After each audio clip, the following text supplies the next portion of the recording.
of the mining companies, some of them are with the mining companies. And we've been working through, and thankfully they've been collaborating with us, and we're seeing some fruits of that. But we re-emphasized yesterday, and I think it's important for all of us to realize how important mining still is to our economy. And the fact that we would have raised $600 million in royalties from our mining operation last year, that our mining sector grew, in fact, last year, and that when you look at our GDP and when you look at our growth, our mining sector contributes significantly to that and to our exports. So it's important for us to keep our mining sector growing. So we have been meeting with our various companies. We have 3 bauxite mining companies now, 2 that do aluminum. So we've met with Jamalco, we've met with Yuaton, just to see what are their plans. And I would have announced yesterday that Jamalco is looking to expand almost threefold over the next 3 years to reach 1.4 million tons of bauxite that they will process, which will really augur well for us as a country. But outside of that, we spoke a little bit about Alpat. As we all know, Alpat has been closed now for a little while, right before COVID, and then COVID came. Minister Whitton and I have been in consistent dialogue with the owners of Alpat, Gisco, regarding reopening. We are seeing some positive signs. Last time we met with them, they indicated to us that they're going to hire about 300 people to do some asset verification, and they did that. And that is a good sign. And they've said to us they want to start a sort of phase work towards reopening towards the end of this year. So we're looking forward to that. The other things that we spoke about quickly in mining, well, our limestone sector is very, very important, and that's growing our industrial minerals. We're working on an industrial minerals policy that we intend to finish this year. But I don't know if we recognize, but there is some diversification coming to our mining sector. We're known for bauxite, we're known for aluminum, but we've had a Jamaican company, Geophysics, that has been doing significant work over the last 6 years, focused on studies, exploration, under license from the government. And we have 2 big contracts that were signed that we spoke about yesterday. One, Geophysics has signed a contract with a company called Barrick Gold. And if you're unaware, Barrick Gold operates the largest gold mine in this hemisphere. So they operate a gold mine in the Dominican Republic. And a lot of people speak about the Dominican Republic and how well they're doing. Half of how well they're doing is because of that gold mine, right? So Barrick Gold is now here and is doing some more exploration. So we look forward to that. That's big news. And then we have a company called C3 Metals that has been looking for copper for a long time. And they just signed a deal with a company called Freeport-McMoRan. That is the biggest copper mining company in the world. And that deal, they will invest 3.9 billion Jamaican dollars over the next 5 years in doing deeper exploration for copper. So when you see those signals, it says to you that there's going to be diversification in our mining space very, very soon. Absolutely. And as you mentioned diversification, you mentioned all these companies who are putting forward the work and investing in finding these minerals in Jamaica. It means then that Jamaica can benefit in a big way. And the communities where these, work is being done, the work is being done, how are we going to make sure that the communities benefit from the exploration that will take place? So I think we have learned some good lessons, good and bad lessons, from bauxite mining over the years. We've seen best practices, we've seen what not to do. We've seen companies come and operate and the communities do well, and they provide things like water and sports and schools. And we've seen companies come and operate and the communities are in the same condition. As minister, along with my state minister, we have said it should not be left up to the company, right? So there has to be standards that once you're operating in a space, firstly, the immediate community around must benefit. And they must benefit in a real way. That's why we launched Operation Pipewater last year. Because I think it's a travesty that you've had mining companies that have had to establish wells to run their mining operations while those communities don't have water. Don't make sense. So we're already on our first project on the Operations Pipewater, looking to bring water to our community in South Manchester, 440 homes 2,000 people. We're about 75% there, and we're going to be doing that throughout Jamaica. So for any company that's coming to the space now, and when we meet with them, we make it clear. One, the communities must benefit in a real way. Two, if you are in an extractive industry, you have to be giving back in a big way. When you mine something, that's the end, right? So as we have been doing now with bauxite, where we're repurposing the lands to ensure that we can still do agriculture, you have to frontally load some of those projects.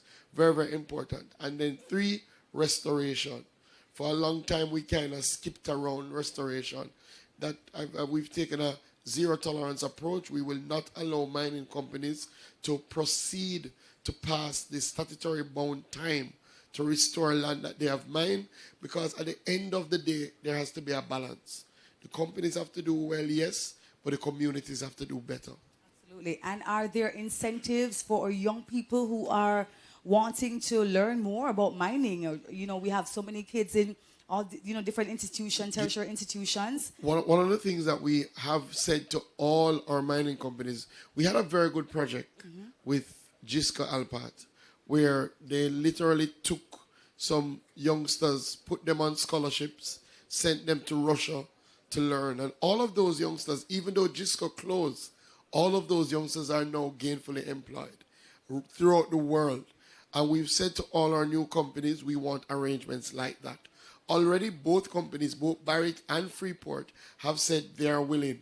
So you will see very shortly a new series of mining-related scholarships, internships, where young people will be able to work in the space, learn in the space, and then be employed in the space. The final thing I'll say, one of the things that we don't talk about, as an employer, mining pays the highest average wage, right? So, when people get employed in mining, they tend to do well.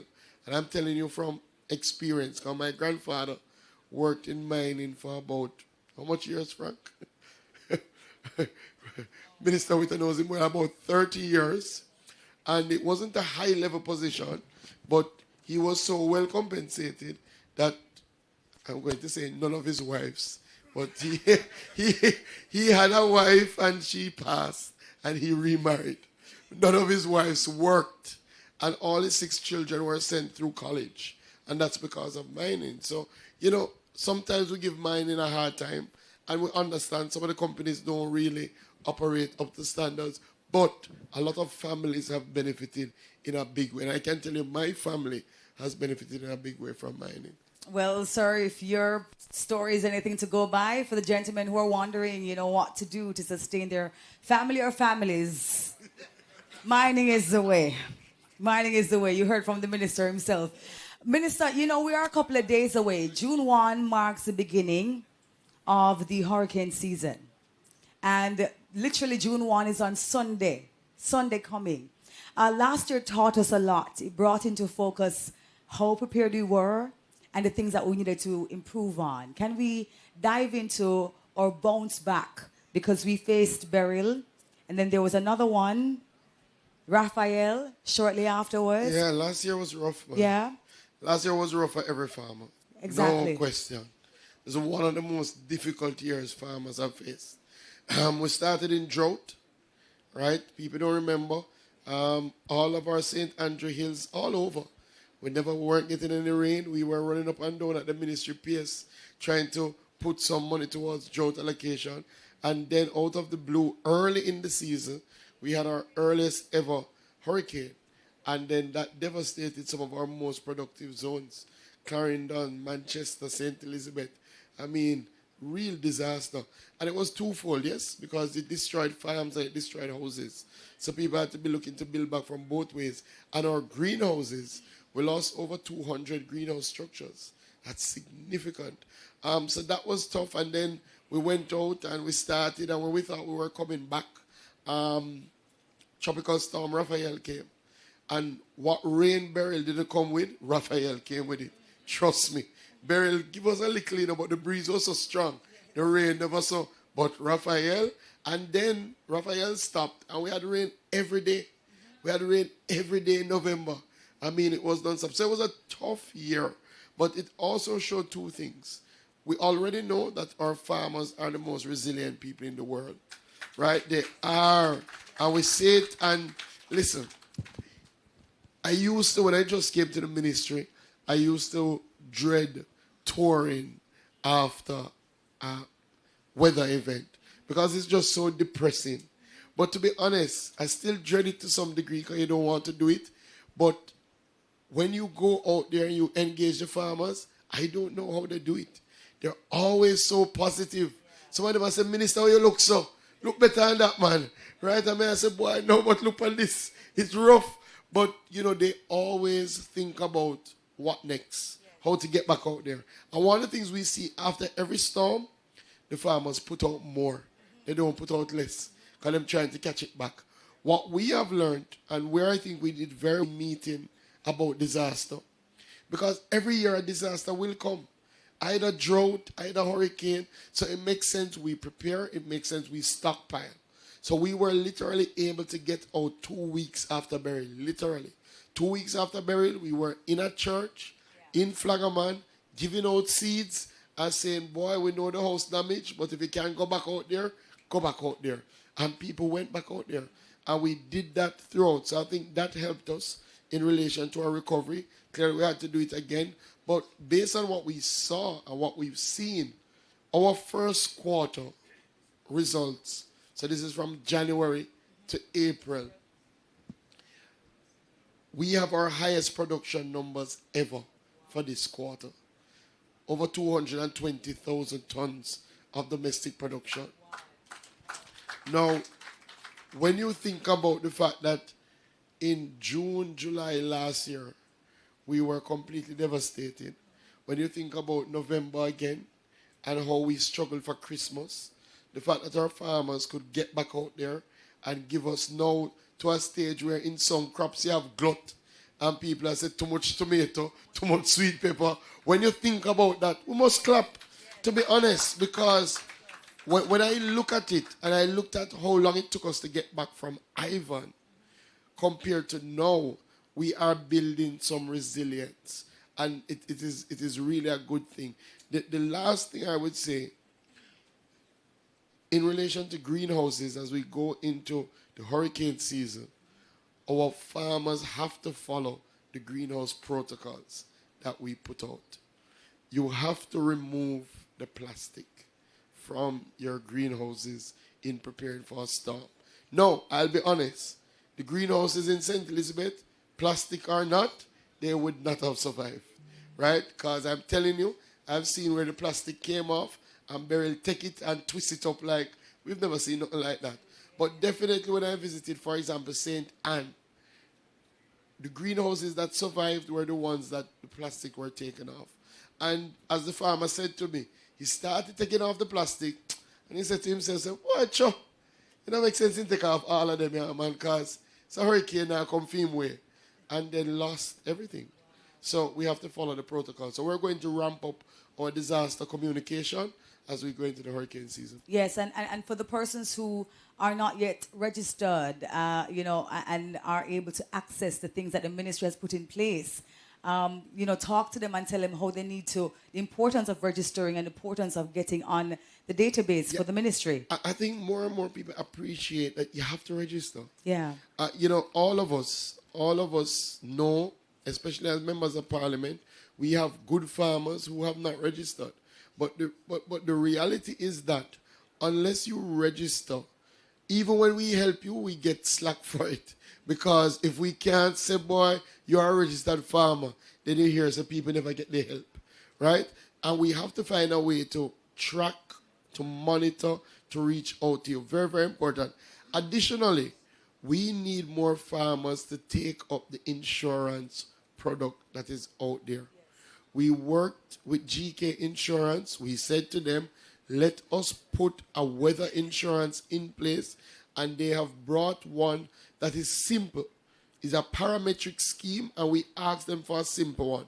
Remember, we used to have some insurance over the years, but they never worked out because hurricane come, people have to come to valuation, it take too long, you don't get what you think it value. So we have with GK a parametric insurance. What it means, your insurance is tied to how much you pay as your premium and tied to the weather event that comes. So once you hit the threshold, so once the wind passes a certain amount, once the rain passes a certain amount, is an automatic payout. Nobody comes to look if you have loss or not, because it is not based on that. It is just based on thresholds, right? So if you put on $20,000, you hit the threshold, your payment will be tied to the 20,000. If you put on 3,000, so we did have last year 387 farmers who benefited from insurance payout. But with burial, if we had had 10,000 farmers, 10,000 would have benefit. You understand? And that is a 2 weeks turnaround in cash, not in seeds or anything like that. So one of the things that we're doing this year is that we've allocated some resources and we want to help at least 5,000 farmers get on the GK system. We will indicate to you how you can do that.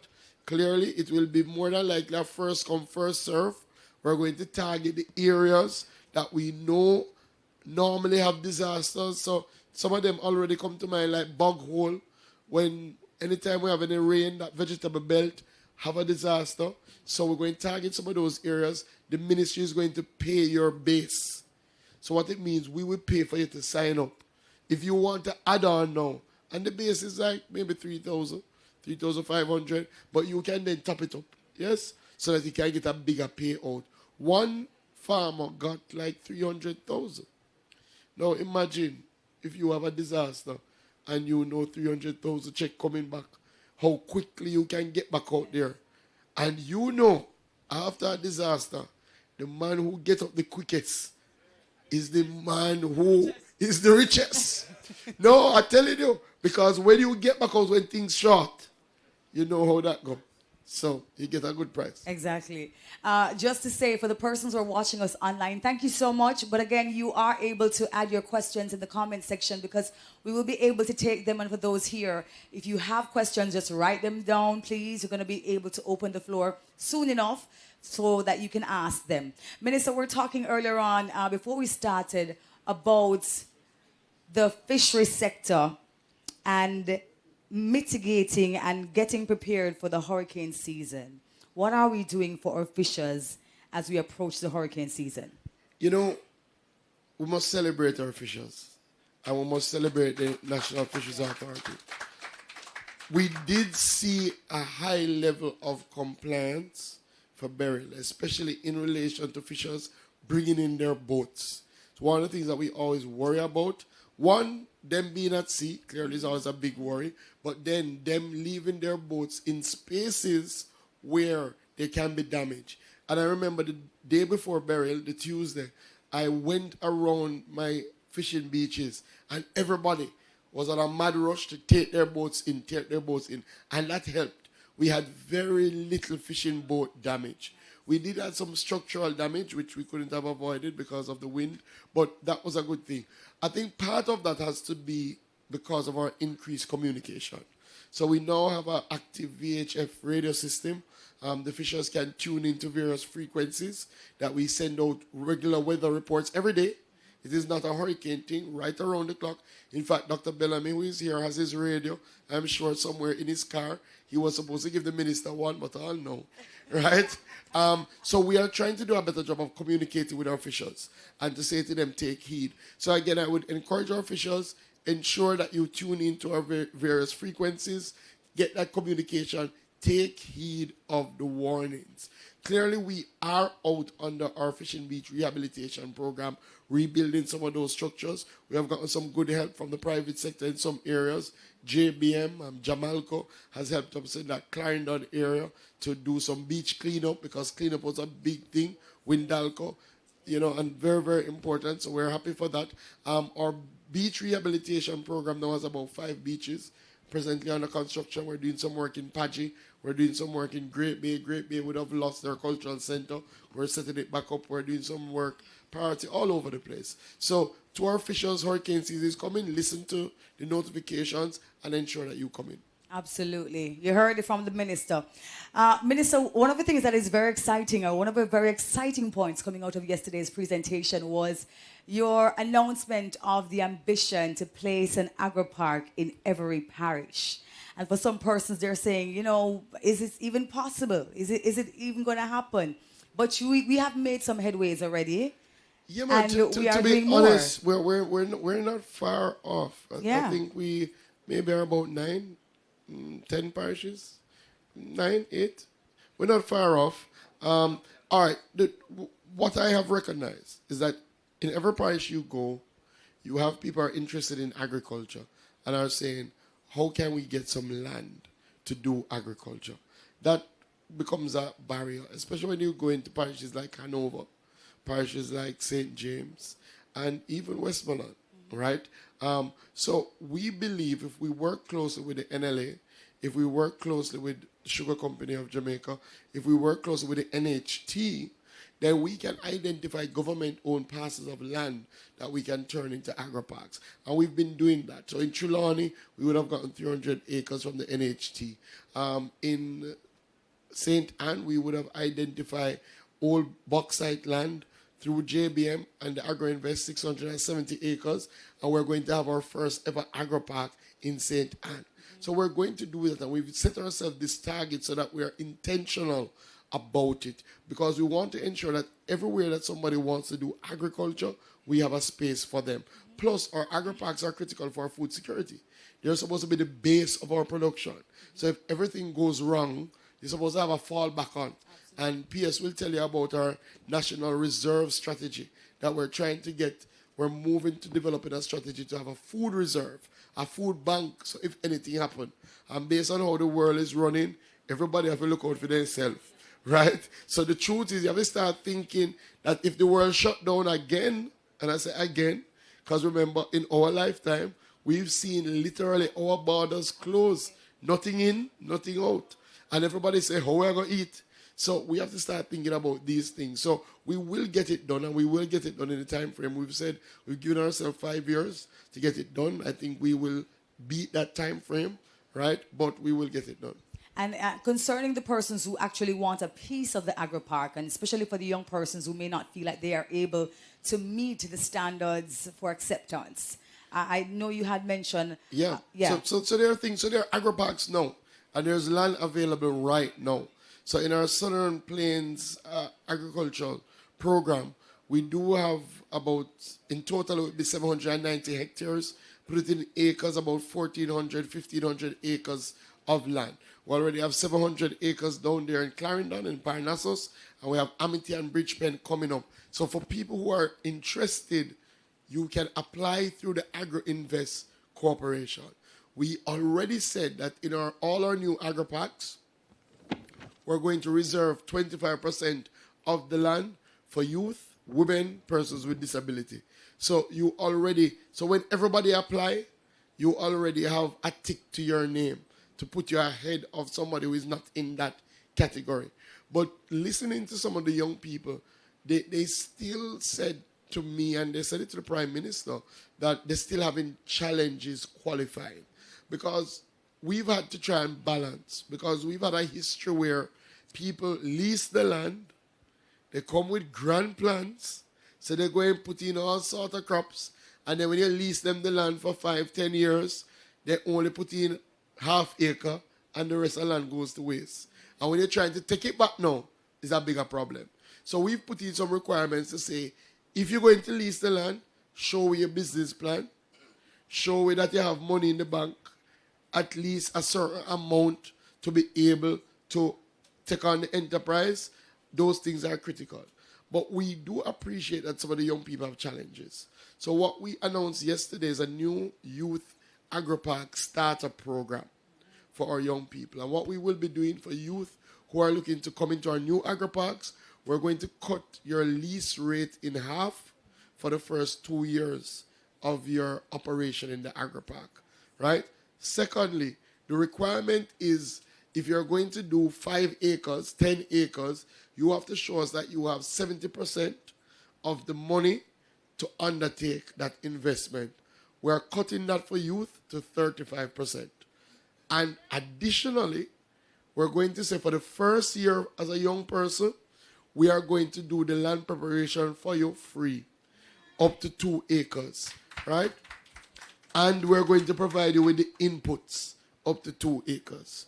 So we believe if we give you that start, you should be able to now take that and expand. So that's our new program. Absolutely. Yeah, man, I think that deserves a big round of applause. And as we think about our farmers, Minister, one of the things as well that came out of your presentation was the pension scheme. Because we have farmers who are up in age, their bodies don't, work as they used to. It becomes harder on them. Let's talk about the provisions for our maturing farmers. Yeah, we have been on a drive, and we probably don't speak about it enough, but we've been on a drive to deal with the social protection framework for farmers. Because I think sometimes we consume the meals, but we don't think about the people who bring the food to our tables. And when I went on my first listening tour, I remember multiple farmers stood up and said, Minister, no matter how we try to get health insurance, we can't get it because it's just too expensive, it's not working out. So we sat down with the health companies, we sat down with the insurance companies, both Sectoral, Guardian, and we said there must be a way that we can organize a group health and life insurance policy for our farmers. And thankfully, that is operational now. So our farmers can get group life, can get group health by both companies. It is still, and I know some of the prices have gone up, but I've done the checks, it is still the cheapest thing by far on the market, right? So the prices have gone up, but everybody's prices have gone up. So the entire health insurance price all over have gone up. But one of the big pluses with our program is that you don't have to do the medical. It's an open registration. Any other health insurance you go sign up for, you have to go do your checks. And then after you do your checks, then price your insurance, right? So we've done that. But we do recognize there's another element. And that is especially our smaller farmers who operate on small plots. They oftentimes cannot retire. They keep going when they're 70, 80, even when they don't want to, because they don't have anything to fall back on. And to be honest, we recognize if you had provided them a space, because all of them, when you see them 80, they've been doing it for all 50 years, for all 60 years, from them teenage come up. So if we had provided a space for them, that they could put something down in a structured way, so that when they reach a retirement age, they can say, you know what, I'm going to retire. Then we would have more of them relaxing after they reach a certain age. So what we are crafting now is a farmer's pension scheme, right? Where farmers will be able to have a scheme that they can contribute to, that they can put a pension, that when they reach retirement age, they can get a benefit. We're working out the parameters now. We're looking at which entity may be best suited to carry this scheme. We're advocating for $1 billion to start it, but it will come to fruition. And I know what you will see is that our farmers will live better because of this. Absolutely. And you can stay tuned to the platforms because the ministry will tell you how you're able to go about accessing the pension scheme. Minister, I want to also, jump in here and talk about some of the challenges that our farmers continue to face. The predial larceny, sir, it's still a problem, and how we're going to be managing that as we enter a new year. Yes, the predial larceny is still a problem, but we're really have a structured approach to try and treat with it. And it's been, I call it a 360 approach. We've looked at every element. So we've looked at the laws, right? And I heard it time and time again, the laws are too lenient. A man get catch, when him go court, him get let off. And when we came in, a lot of the Agriculture Produce Act, the maximum fine was $250,000. And we said that don't make sense. $250,000 can't even buy a goat again. Right? That is the reality. So we already moved that to $3 million. The maximum time in prison was 6 months. And we've moved that to 3 years. And The Predial Larceny Act is coming. It's before the House now. I think it should be tabled today when I leave here to go to Parliament. And that will also change some fines. And we're moving some fines in some cases from $40,000 to $500,000 to $1 million. Right? So we are putting in the legislation to ensure that if you are caught, then you will feel the penalties. So that is one. But then we have to ensure that you are caught, right? So we have to put more boots on the ground. So that's why we're doing our agricultural wardens program. Agricultural wardens are simply agricultural police. Police who are focused on agriculture. And we've already started the recruitment. We have 243 people waiting to be trained. We plan to start training this year. From that, we will start with 100 and deploy them in areas where we have a high incident of predial larceny. And I want to pause on that point. Some farmers have stopped reporting predial larceny. Report it. Yes. Because when we look at the data, if we say you only have one incident and another place have 30, we're going to put the ward in the place you have 30. But you might have 50, but you say it don't make no sense.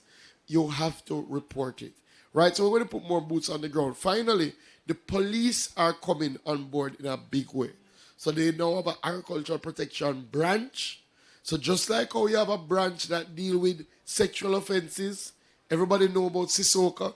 When you have a sexual offense at Sissoko you look for, now you're going to know about agricultural protection.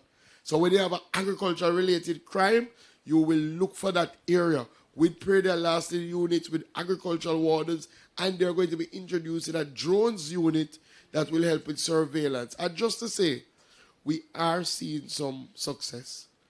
We saw arrests increase between 2023 and 2024. We saw arrests increase by about 80%. Vehicle seized, one of the things we've been saying, if you stop a man in a vehicle and he's involved in predial larceny, take away the vehicle. In 2023, we seized 8 vehicles.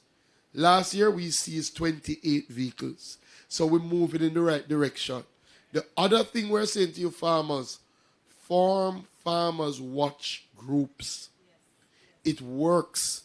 Talk to the farmers in Trelawney. They had a massive predial larceny problem.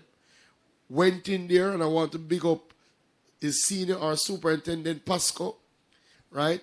Who went down there with the team. They formed the farmers watch groups, and they haven't had, knock on wood, but they haven't had any reports since. So we are really taking a 360 approach to predial larceny. Love that. Love that. I think that deserves a round of applause. So happy to hear about that. And Minister, I want to ask you about the announcement yesterday about how we are treating the supply of lobster off season. Yeah, that was a big Because one. that was a big announcement. And I know persons who come to Jamaica and say, boy, them can't get no lobster because it's not in the season. That was a big one. I see. That was a big one. I see Mr. Smichael and the NFA team is here. So let me just give you some background quickly. So all of you should know that we have a closed season for lobster, right? So normally you can fish and sell lobster during a certain time of year. Now, for example, we are in the closed season for lobster. So we're in the month of May, April, May, June. You are unable to fish or sell lobster, right? We have a closed season because we have to ensure that we protect the lobster so that they can reproduce, so that we can keep having lobster forever and ever. Just like other natural resources, if you overfish, you can put an end to it. So, thankfully, through management, through the NFA, through getting more boots on the ground, we have been managing better. We have been putting people before the court when they're selling in the closed season. We've been catching people who are trying to fish. And because of that, we are now seeing better yields. So because we're managing it well, the lobster getting a chance to reproduce. So when the fishers go out now, they're getting more lobster. But now it creates a different problem. Because you're getting more lobster and you have the same amount of time to sell the lobster, you start having an oversupply of lobster. So what happens when you have oversupply? Price go down. You don't get the return on your investment. You have a glut. And what we keep happening now is lobster being stored from season to season. So, what we are going to pilot starting this June is that you will not be able to fish lobster during the close season. But if you have lobster that you have declared, so we have a strategy. If you have lobster at the end of the season, everybody have to declare the lobster. So we now have, I think, 300 declarations. So we already know who have lobster. We are saying no, you will be able to sell the lobster. What we want to ensure is that you can have lobster all around the year, but you can only fish it during a certain period, right? Yeah, you can clap for that. I think it makes sense, especially for those who love lobster, right? Plus, remember, the reality is that not just in our homes, not just at restaurants, for our tourism industry, you're coming to visit the island, you're looking forward to lobster, you can't have lobster on the menu, you know, those things kind of, and other countries have been able to manage it, and we believe we can manage it. So we're going to depend heavily on the NFA, and we're going to depend on the people. It will ultimately benefit the fishers. So I'm saying to the fishers, don't think you have a loophole to try go out and fish now and try put it in. It's not going to work. Because anybody who is buying during this period will have to buy from somebody that we already have on our books as a registered person who has declared that they have lobster. And if we come and find you selling lobster and you can't show us to get it from a declared person, well, you know what's going to happen. Love that. Love that. All right. Well, you know, in the interest of time, because I know the minister, he has to run back to Parliament. We're going to open the floor for questions at this time for the persons who are here and those online. You can go ahead to ask your question. I do believe we have a microphone around, and we have a gentleman over this side. Sir, I want you to introduce yourself and tell us where you're representing, if you're a farmer, if you're representing a company, and you can ask your question. There's a microphone behind you. Go ahead. Good afternoon, Minister. Afternoon. My name is Wardwell Knight. I'm from Knight's Commodity and Trading, and I'm an industrial fisher. I have a very important question for you, sir. There is no berthing facility in Jamaica owned by government for industrial fishers. And we want to know, and we don't want to hear it is in the pipeline, because I know you are not a pipeline government. So we want to know what are your plans for the industrial fishermen where we can berth our boats. In Kingston, wherever, because there's none from Montego Bay to St. Thomas, to wherever. There's none. Yeah, so it is a challenge. Clearly, some of our industrial fishers have their own berthing facility, but we do appreciate that those who do not have a difficulty. Plus, we do believe there is a space for the public sector, for government to operate in that space. Because at the end of the day, if you have to depend on somebody else's facility to get involved in the trade, it's going to be a barrier for the trade.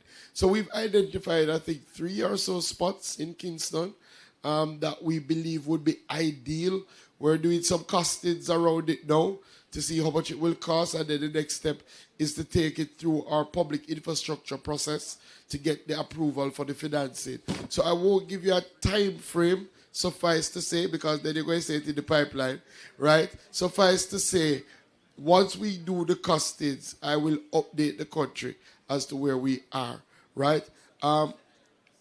Across the island, we've identified 6 spots that we think are ideal. We're also on a mission with the mining sector to develop ports for industrial minerals. So, you know, we are on the job. What I will also say to the private sector, if you are interested in partnering with government on this, it is an area of a partnership. Because I can see that we could cut down the time it would take if we have a good public-private partnership that would reduce the cost directly to government and would serve everybody. Thank you so much, sir, for your question. Yes, we have a question there at the back. Sir, please remain standing. The microphone is on its way to you. And for the persons who are joining us online on the JIS platform, please place your questions there. Or if you're joining us on the YouTube page for the ministry, or I see PBCJ as well. For the persons who are watching on those platforms, place your questions in the comment section, please. All right, so go ahead. Give us your name, please. Greetings. The name is Sylvester Anderson, Border Community JAS Group, President. Respect, Mr. Minister.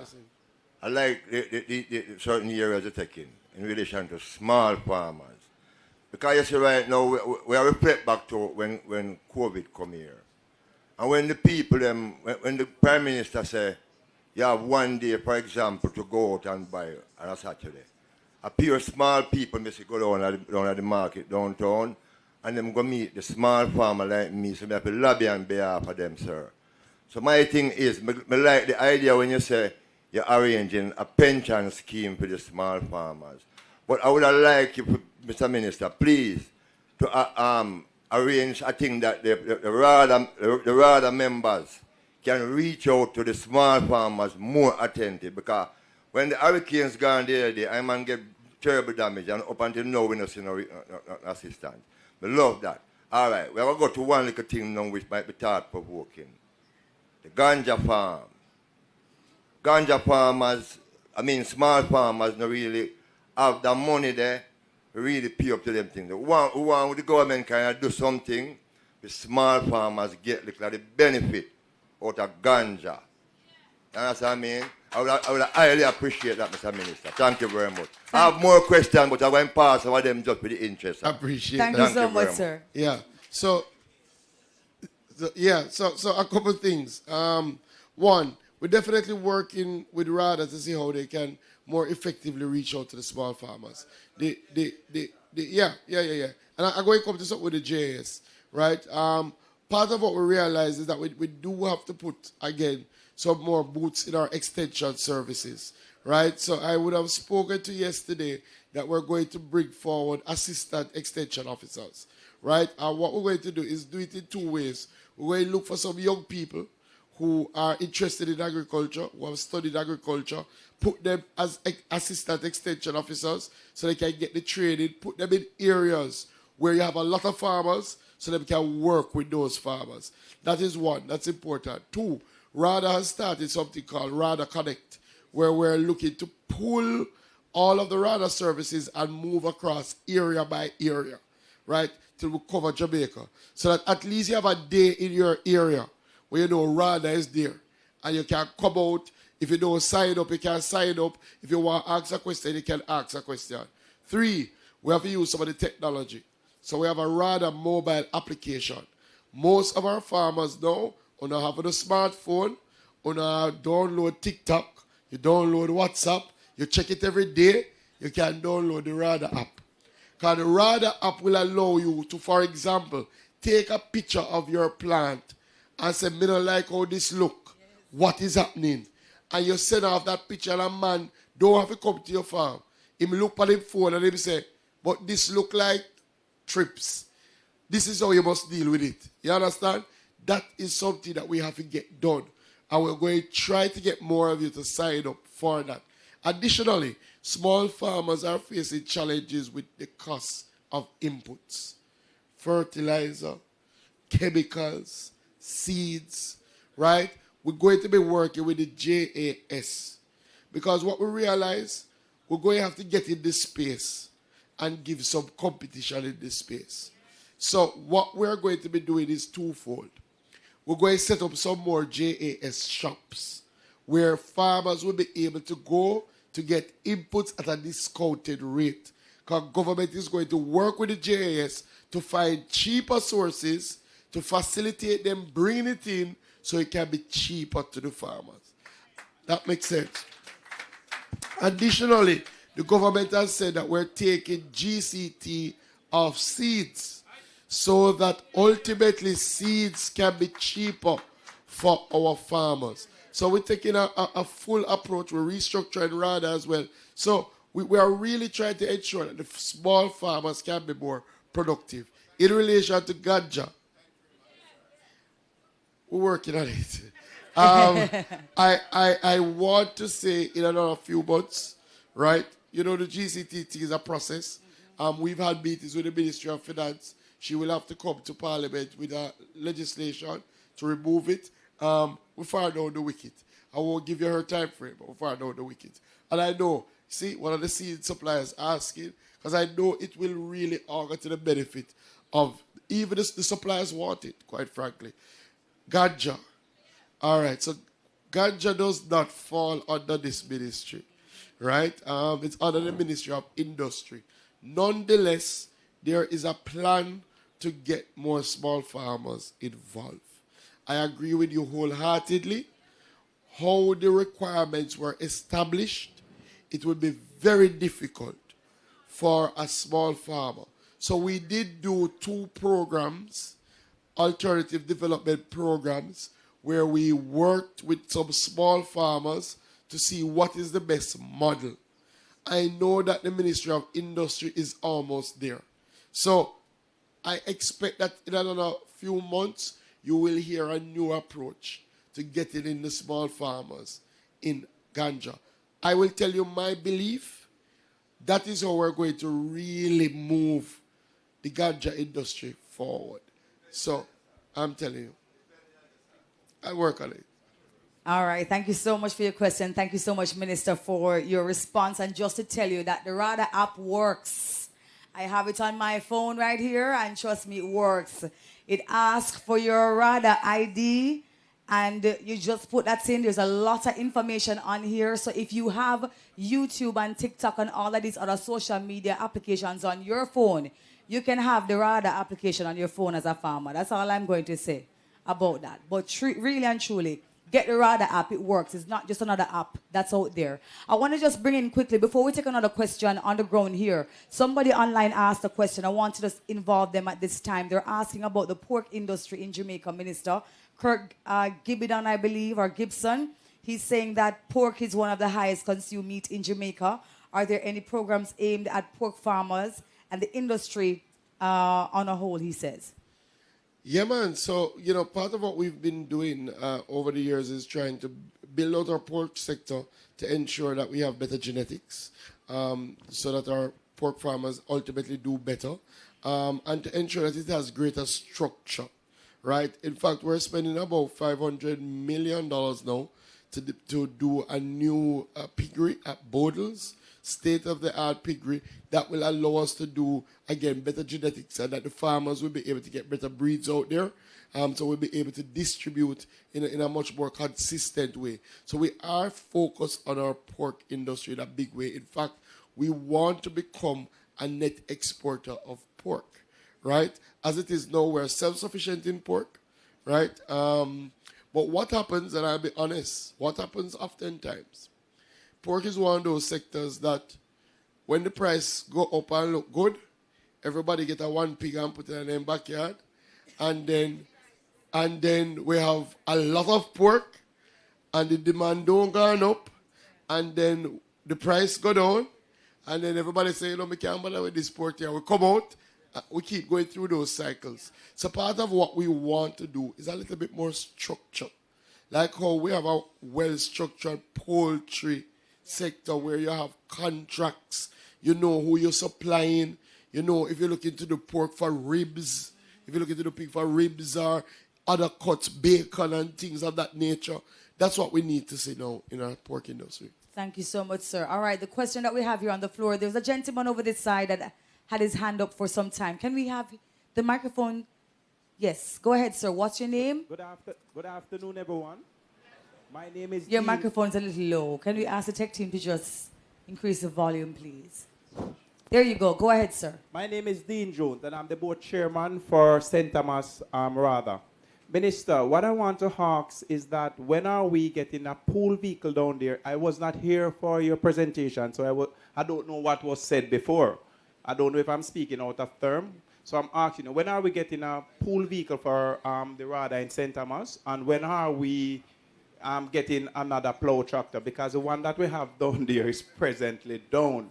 And we are under pressure as it relates to the tractor. They are beating us bad down there. Well, all right. So you said a number of things. if the tractor is down, we have to get it back up running, right, as quickly as possible. So Dean, and I'm very happy, and I want to commend all the RADA board chairpersons who are here. We thought it was very, very important that you are here because sometimes, you never round of applause. Sometimes the announcements are made, but you don't get the information. And you are the ones we depend on to ensure that out in the field, whatever has been indicated is happening. Very, very important. Because the farmers don't miss the announcements, you know. Trust me. When I walk into the base this morning, the base tell me that the amount of cars they get already about pension and those things. Farmers don't miss the announcements. So we have to ensure that our RALA team on the ground knows the things that we have said, the time frames, things of that nature. So Dean, one, we have to get the tractor back up and running quickly, right? Two, you should have a pool vehicle by July. Three, we had announced yesterday that we are moving to rapidly mechanize our RADA and our ministry. I mean, over the last, since 2018, we've provided 11 tractors. When I started St. Thomas, they have a tractor. Now they have one and it can down and they ask for one more. So God is good, right? We've provided 11 tractors and 5 backhoes. When we just started this journey, RADA in total had 7 tractors, right? So they are now up to 18. We did 2 more in May that bring them up to 20, and we have 4 more that should be here by July, right? So we have some tractors in this space. Additionally, we have some other projects. Our Hills to Ocean projects is going to put 4 more tractors, Trelawney, St. Thomas, St. Anne, and another parish. So tractors are going to be there. Plus, we're doing 6 walk-behind tractors. We're doing some seed planters. For you, Dean, you will have to get one of the onion harvesters because you're a big onion area, right? So we are using this year to rapidly mechanize RADA. We want to ensure that the small farmers also have access to these handheld tractors so that in your areas that the terrain is not so good, you can do your plowing, you can do it in a more efficient manner. We know labor is a problem, right? So we have to mechanize. That's the only way. So you're going to get some things this year. Thank you so much, Minister. All right, we have a question here. Gentlemen, you were standing for some time. Thank you so much for your patience. Go ahead and ask your question. Yes. And then we'll take yours, sir, with the hand up. Thank you. Yes, hi. Good afternoon, everyone. Hi, Minister. Hi, host. I have a question regarding modernization. So I'm coming from a background of controlled environment agriculture. And it's an area that I see it seems to be some need for improvement. You didn't introduce yourself, so sorry. Oh, sorry about that. My name is Olu Roberts, Okay. and I represent Hello Agriculture, which is a controlled environment project management company. So we're focusing on how can we leverage what is currently happening regarding hurricanes and stuff like that in the country, and how we could partner with the government or work with the government to set up indoor facilities for, say, seedling operations. Because that's an area that, although we have greenhouses, when the hurricanes come through, those greenhouses are torn down. But how can we replenish seed stock out in the field? So that's where CEA could come in. Yeah, so we're very interested in partnering. Clearly, we're doing. Clearly, we have nurseries at Bodlers. We have a massive drive now around seeds and seed certification and a seed bank and a gene bank. All of those clearly are indoor type facilities that have been established to withstand, hurricanes. But the only way it's going to work is by engaging the private sector. So let us speak. We are very, very interested in seeing how we can work together to establish more of those controlled environment seed operations. Remember, we have a massive push for fruit trees. We need more nurseries around everything. So we definitely can work together on that. All right, thank you much. Thank you so much, sir.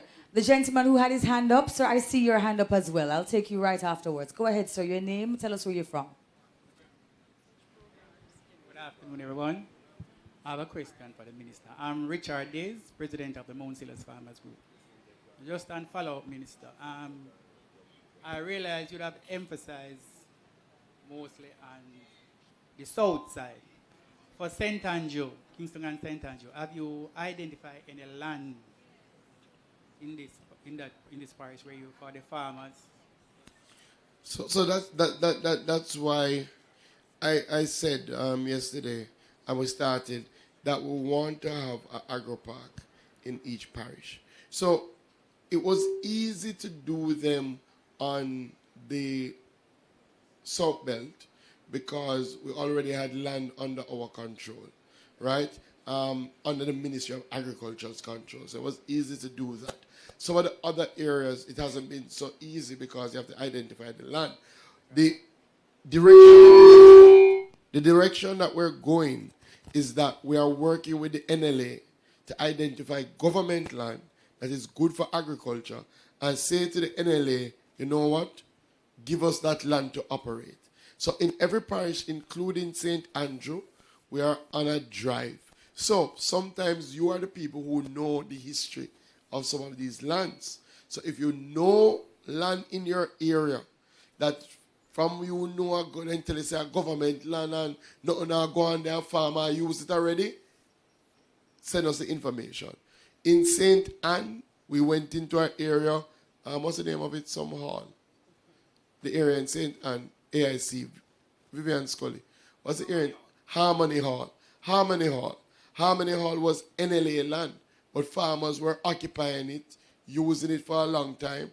But when farmers occupy land like that, you know they don't want to expand because they don't know if next week a man going to come and say. So what we did, we said NLA transfer that land to us. They did it. We issued 55 leases to those farmers, so now they have some tenureship. We want to do that all over. So if you know, we're looking, but if you know any, let us know. Thank you so much, sir. For the person who had, yes, you're standing right there. We saw one more hand over here. In the interest of time, though, ladies and gentlemen, that question is going to be the final question that we're able to take. All right, go ahead, sir. Yeah, good day, Mr. Minister. I'm from Port Royal. I am the head of the Fishermen's Department here. And there is a growing problem we have right now because whenever it comes to the hurricane season, what fishers do is to take the boat round to the old Cold Wharf, in which it is now used by the Port Authority. Now we are getting to understand that the Morgan Harbour is now, want to claim that land. And we want to know now if there is some dialogue in which we know not of, because it's been years we have been using the air to pull up our boats, and it's much mangroves there, right, which is also protected.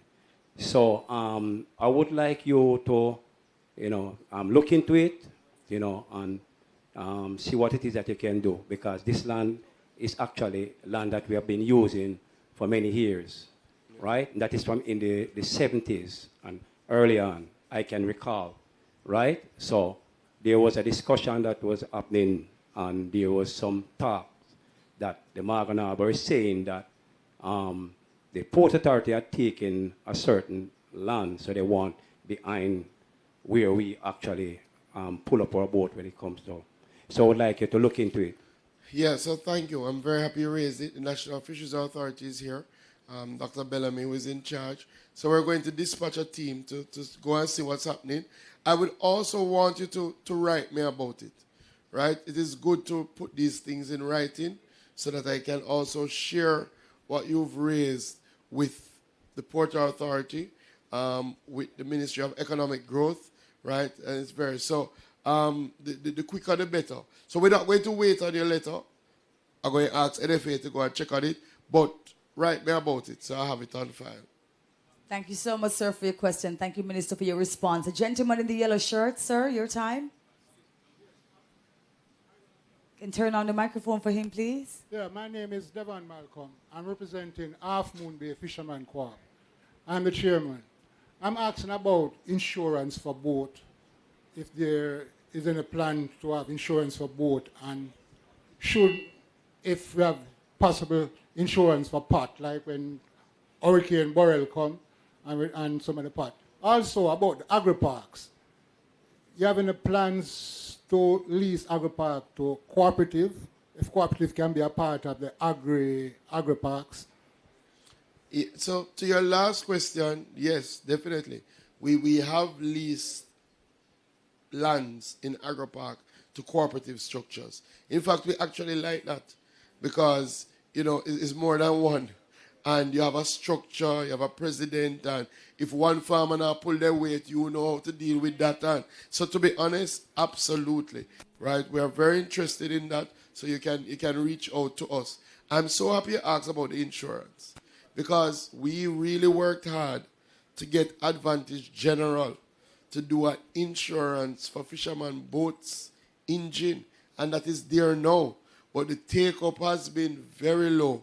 So what you're saying to me is that you don't know about it, right? So NFA, talk to them.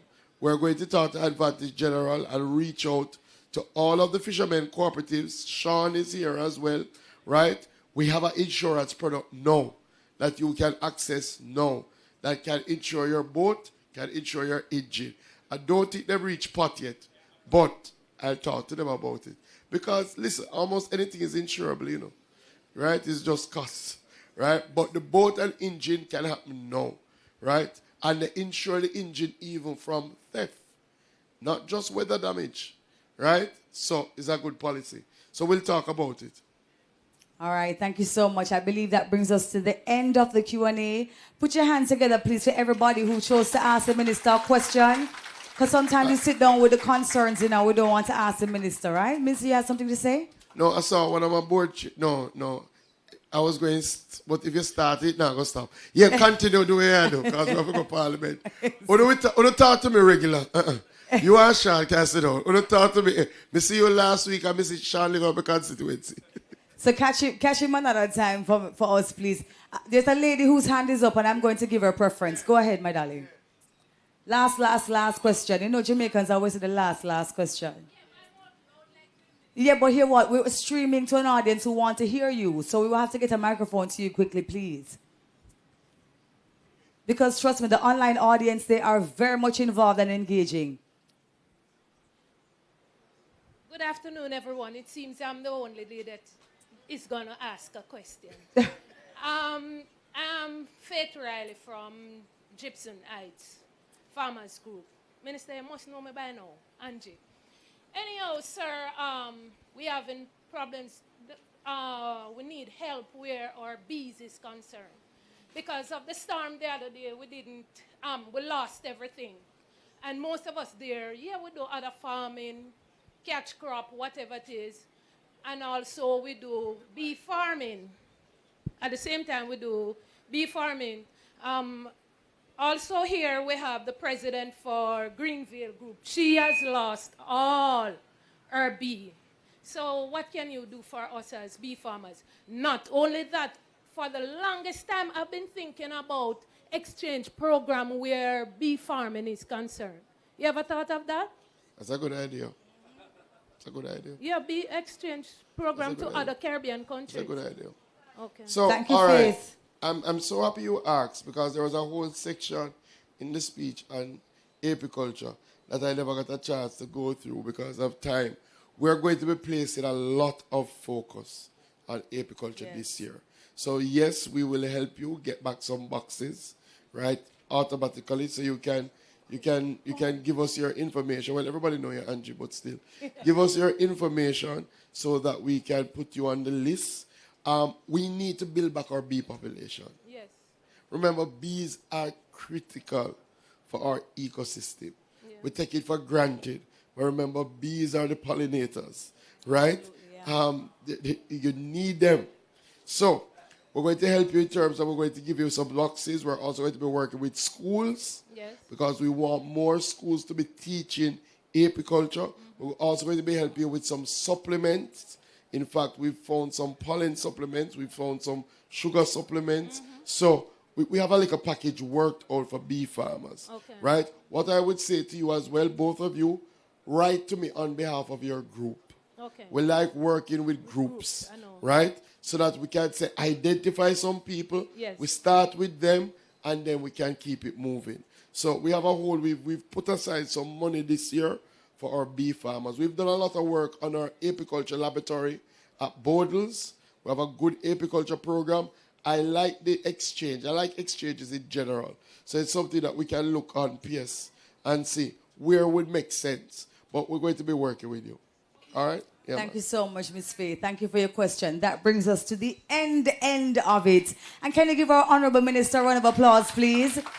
Thank you so much, sir, for your passion and for being so accessible and for being so forthright in your delivery of the information and for your guidance, sir. Thank you so much for your leadership. We are really, really proud of the advancements that have been made so far in the ministry, and we're looking forward to a great year to come. I want to also make mention of a few key individuals who are here with us. We have with us from RADA, the National Board, we have Director Dwight Ebanks, Chairman, I beg your pardon. We also have Dr. Wade Brown, Director. There is also Tony Ward, Director as well, joining us from the RADA National Board. Can you put your hands together for them, please? And I beg your pardon, but this writing look like a little prescription here. I'm going to do my best to make it out. Rose Dunkley from the St. Andrew Parish Advisory Board. Yes. Of course, Richard Heyman, Chairman of the Clarendon Advisory Board. Good to see you, sir, from a parish. Dean Jones, Chairman of the St. Thomas Advisory Board as well, who made it and asked his question. So we say big thanks to you. Before we wrap up, we have a video to show of what happened yesterday inside the sectoral presentation. Please take a look.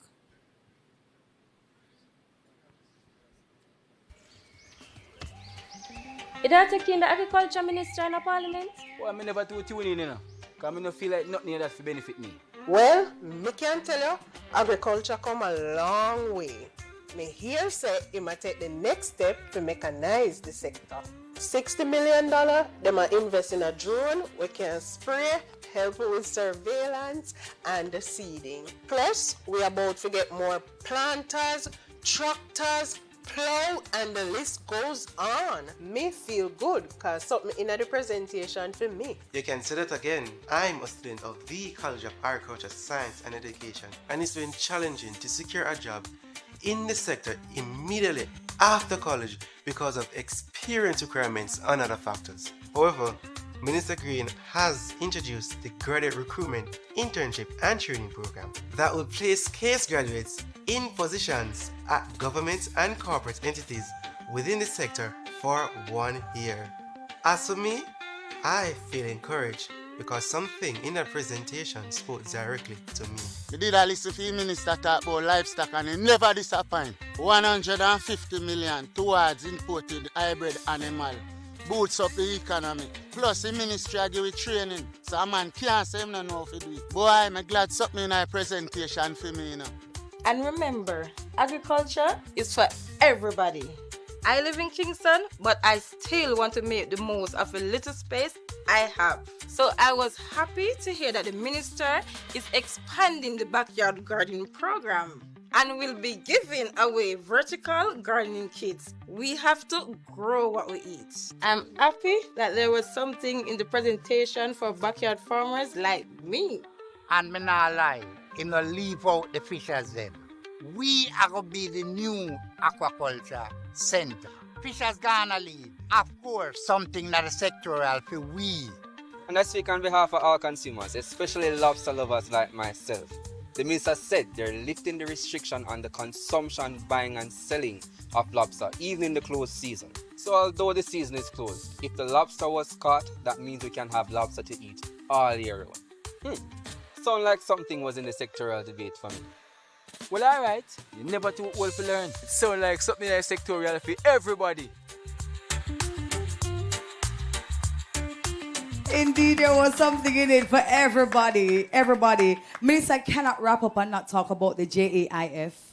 We have to mention it. We have to mention it. Sir Scully would never forgive me if I didn't mention it. Please. Yes, so we're going to be having our first investment forum. Definitely hasn't happened since the 1980s. I've been doing some research. They said they had an industrial fair for agriculture in the 1980s trying to get investment. We're looking to get investments. Just as we're placing a lot of emphasis on small farmers, we also have to try and get some high-value investments to move our agriculture sector forward. So Montego Bay, the 17th to the 19th of September. We're going to be inviting the world to come to Jamaica to see what we have on offer. We have our agro parks that we want to get investment in. We have a whole host of crops, and animals that we are not providing enough for our local demand, and we're definitely not providing enough for external demand. We want to ramp up our production. If you start calling names, there's so much, but our ginger, our turmeric, or yam, or cocoa, or dasheen, you could go on and on. Our ackee, we make 22 million from ackee US dollars, and we're just scratching the surface, right? There are so many things, but what we need is investment. You know, oftentimes I go somewhere and a man say, boy, minister, look how much mango up on the tree I drop off and nothing I go on with it. And you know, where we are going to do about it? So I always say, who is the we? Right? Government must create the space, but people have to invest. Agriculture is a business, you know. Right? When government try to run the business of agriculture, you know, to work out. Government must create the framework and do things like research. So, you know, yesterday we said that we have 3 new varieties of banana that we're going to be pulling out. That's the sort of work government must do.